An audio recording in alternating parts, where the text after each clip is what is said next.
Hello বন্ধুরা, তোমরা সব কেমন আছো? আশা করছি ভালো আছো, সুস্থ আছো। রিঙ্কু ব্লগে তোমাদের স্বাগত জানালাম আর জানালাম অনেক অনেক ভালোবাসা।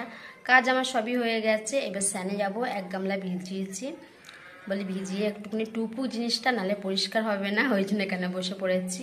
তো যাই হোক, বিক্রম স্নান করতে গিয়েছে, ও ঠাকুর ঘরে ঢুকবে। তন্ময়কে বললাম, বাবা তুই ঘরটা মুছে দে, কেন ঘরটা আজকে সকালে মুছা হয়নি জানো তো। তো তাড়াতাড়ি করে রান্নাটা সেরে নিই, কেন রান্নাটা হচ্ছে বড় কাজ। সকালবেলা একবার রান্না হয়ে গেছে, তারপরে আবার রান্না করতে রয়েছে। রান্নার মাথার উপরে থাকলে মনে হয় যেন ওই কাজটা কখন হবে। তো রান্নাটা সকাল সকাল সেরে নে, একটু বিকেলে বার হব। কোথায় যাব তোমরা দেখতে পাবে, আমি অবশ্যই তোমাদেরকে দেখাবো। তো চলো স্নানটা সেরে আসি, পরে আসছি তোমাদের কাছে, তোমরা ভিডিওটা দেখতে থাকো। দেখো, আমি তোমাদেরকে কখন বলেছি যে কাজ হয়ে গেলে স্নান করে নেবো, কিন্তু আমার এখনো স্নান করা হয়নি। আসলে কাজ সবই হয়ে গেছে, আমি ছাদে এসেছি, কাপড় টাপড়গুলো রাখা রয়েছে সিঁড়ির ঘরে, সেইগুলো নিতে এসেছি। তো একটু রোদ্দুরের দিকে আসলাম, কাকিমাদের ধান মেলে দেওয়া রয়েছে, এখানে পাখি বসেছে, যে পাখিগুলো তাড়াতে এসেছি। আর এখানে জয়দীপ এই যে বসে রয়েছে।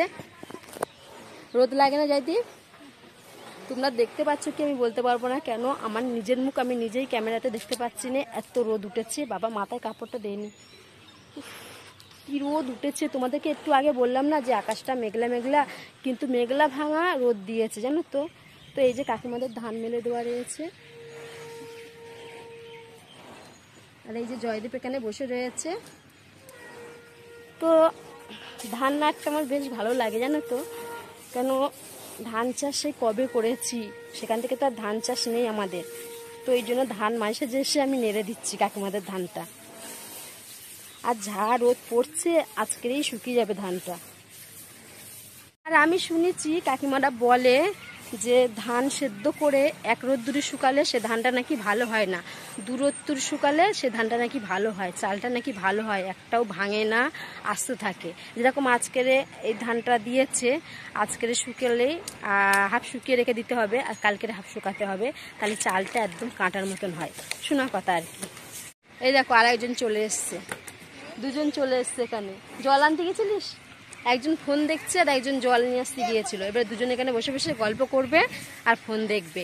আর এখান থেকে চলে গেলে না বিশাল পাখি বসে জানো তো। কেন বলছি, এই যে সামনে পেয়ারা গাছ দেখতে পাচ্ছ, এই পেয়ারা গাছগুলোই না পাখিগুলো চুপটি করে বসে থাকে। যেই দেখে যে মানুষ এখান থেকে সরে গেছে, সেই এসে ধান খাওয়া শুরু করে দেয়।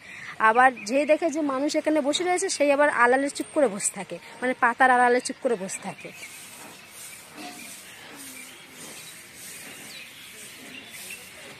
হ্যাঁ, তো আর এখানে থাকতে পারবো না, চোখটুক আমার কেমন হচ্ছে, বেশিক্ষণ রোদ্দুরে থাকা যাবে না। राधे राधे, मैं आई वृंदावन से। और ये जो मतलब आप आईडी देखते हो, वो वीडियो बनाती है, वो मेरी जेठा मतलब बहन की जेठानी। और मैं भी वीडियो बनाती हूँ। मेरी नाम है शीला मंडल, अगर देखना है तो शीला मंडल के नाम से। कहाँ से आया সেটা बोलो। मैं आई वृंदावन से, बोला है ना, बस खत्म। और क्या है? हो गया। তো চলো। তো বন্ধুরা, এই দিদিটার কথা তোমরা শুনলে, কি বললো ওনার ভাষা।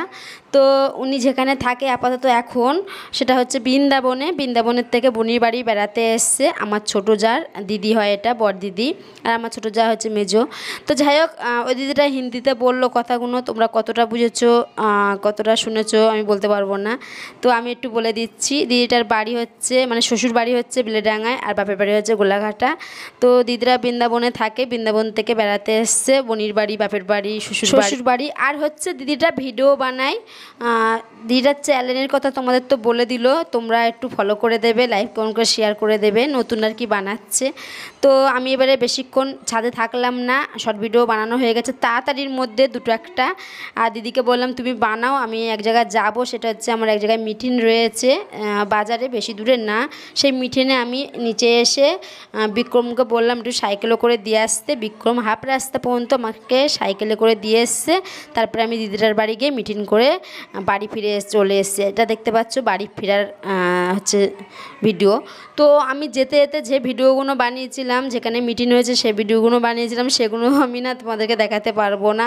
আমি তোমাদেরকে বলি না যে আমি ক্যামেরাটা এমন করে এক এক সময় ধরি, সে মানে চাইলেও যে ভিডিওগুলো আমি তোমাদেরকে দেখাতে চাই সেই ভিডিওগুলো দেখানো যায় না। তো যাই হোক, বাড়ি ফিরে বিশাল কষ্ট গেছে বন্ধুরা। ব্লগটা আমি আজকের মতন এখানেই রেখে দিচ্ছি। তোমরা ভালো থেকো, সুস্থ থেকো, শুভরাত্রির।